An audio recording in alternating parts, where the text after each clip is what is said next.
തീർത്തും ഒരു ആവറേജ് ഫീലാണ് ഈ മൂവിക്ക് തരാൻ കഴിയുന്നത്. നമ്മളൊരു ഇൻവെസ്റ്റിഗേഷൻ ത്രില്ലർ പ്രതീക്ഷിച്ച് പോകുന്നവർക്ക് തീർത്തും ഡിസപ്പോയിൻമെൻറ്റേ പറയാൻ പറ്റുള്ളൂ. സ്ക്രീൻ പ്ലേ ഭയങ്കര മോശമാണ് ഫസ്റ്റ് ഓഫ് ഓൾ. അതുകൊണ്ട് തന്നെ കഥ എങ്ങോട്ടാണ് പോകുന്നത്, എന്താണ് അവർ ഉദ്ദേശിക്കുന്നത്, ഓരോ ആർട്ടിസ്റ്റും ഓരോ രീതിയിൽ എന്തൊക്കെയോ ചെയ്യുന്നുണ്ട്, കഥ എങ്ങോട്ടോ പോകുന്നുണ്ട്.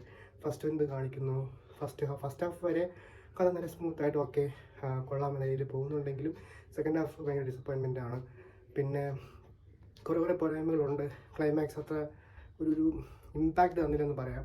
എന്തൊക്കെയോ മേജർ മിസ്സിംഗ് ആണ് ഈ ഒരു സിനിമയിൽ, അത്രേ പറയാനുള്ളൂ. പോസിറ്റീവായിട്ട് നമുക്ക് പറയാനുള്ളത് ഓഫ് കോഴ്സ് ടൊവിനോ, വിനയ്, തൃഷ എല്ലാം പെർഫെക്റ്റ് ആണ്. ഭയങ്കര സ്റ്റൈലിഷ് ആണ്, കാണാൻ നല്ല രസമുണ്ട്. അവരുടെ പെർഫോമൻസും കൊള്ളാം. DOP it's excellent. പ്രത്യേകിച്ച് ഏറ്റവും കിടിലമാക്കിയത് ഇതിൻ്റെ മ്യൂസിക്കാണ്. ജേക്സ് സൂപ്പറായിട്ട് ബാക്ക്ഗ്രൗണ്ട് മ്യൂസിക് ചെയ്തിട്ടുണ്ട്. അനാവശ്യമായിട്ട് ഒരു പാട്ട് പോലും ഇല്ല. സത്യം പറഞ്ഞാൽ ഒരു സോങ് പോലും ഇല്ല. ബീജം കൊണ്ട് കറക്കിടുക്കായിട്ട് സ്കോർ ചെയ്തിട്ടുണ്ട്. ഓവറോൾ ഭയങ്കര മോശം സിനിമയൊന്നും പറയാനൊന്നും പറ്റൂല. വൺ ടൈം വാച്ചബിൾ, അത്രേ ഉള്ളൂ. അല്ലാതെ ഒരു അഞ്ചാം പാതിരിയോ ഫോറൻസിക്കോ ആ ലെവൽ ഉള്ള ഇൻവെസ്റ്റിഗേഷൻ ത്രില്ലർ ഇല്ല അതിൽ.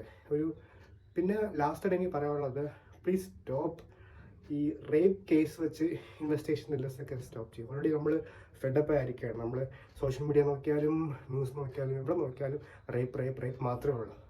അറ്റ്ലീസ്റ്റ് സിനിമയിലെങ്കിലും അത് മാറ്റി പിടിക്കൂ. കണ്ട് മതിയായി നമ്മൾ. ഒരു പെണ്ണിനെ ഏറ്റവും എന്തെങ്കിലും നടക്കുകയാണെങ്കിൽ അത് ലാസ്റ്റ് കൊണ്ടിട്ട് എടുക്കുന്നത് റേപ്പിലാണ്. എന്ത് ഈസി ആയിട്ടാണ് അവരത്ര റേപ്പ് ചെയ്യുന്ന രീതിയിൽ കാണിക്കുന്നത് തന്നെ. ഇറ്റ്സ് റിയലി ഫെഡപ്പ് മാൻ. നിർത്തൂ ഡയറക്ടേഴ്സ്, പ്ലീസ്. വേറെ എന്തെങ്കിലും കാരണം കണ്ടെത്തൂ ഇൻവെസ്റ്റിഗേഷൻ കണ്ടുപിടിക്കാൻ വേണ്ടി. അത്രേ ഉള്ളൂ. Just A one time watchable movie. ഞാൻ ഭയങ്കര മോശമാണെന്നൊന്നും പറയുന്നില്ല. One time watchable. നിങ്ങൾക്കൊരു 2.5 മണിക്കൂർ നല്ല രീതിയിലൊരു കണ്ടിരിക്കാം എന്നൊരു സിനിമ. അത്രേ ഉള്ളൂ.